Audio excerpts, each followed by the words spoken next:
জানো, কিছু রান্না থাকে যা শুধু পেটে নয়, মনে, ঘ্রাণে আর ঘরেরও বাতাসে। ঠিক তেমনি আজকের রান্নাটিও গন্ধরাজ পাবদা পাতুরি। তৈরি করে নেব 1/2 টেবিল স্পুন করে কালো হলুদ, সর্ষে আর পোস্ত, নুন আর কয়েকটা কাঁচা লঙ্কার শুকনো পেস্ট।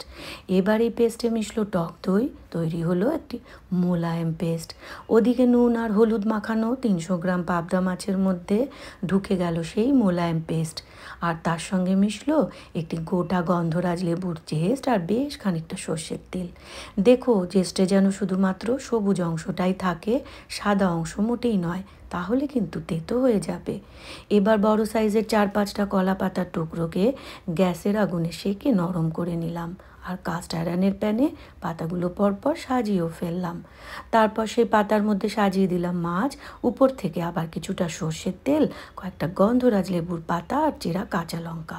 ঢেকে দিলাম আরেকটি কলা পাতা দিয়ে, ঢাকনা চাপিয়ে লো ফ্লেমে ধীরে ধীরে রান্নাটি শুরু হয়ে গেল। ঠিক আধ ঘন্টা পর যখন পাতুরিটা হয়ে এলো, সেই কলা পাতার গন্ধরাজ লেবুর পোড়া গন্ধে গোটা ঘরটা ম করে উঠল। এমন গন্ধে তো প্রতিবেশীরাও দরজার সামনে এসে দাঁড়ায়। তারপর অপেক্ষার সেই মুহূর্ত। গরম ভাত নাও, এই পাতুরির সাথে আর কিচ্ছুর প্রয়োজন নেই আজ।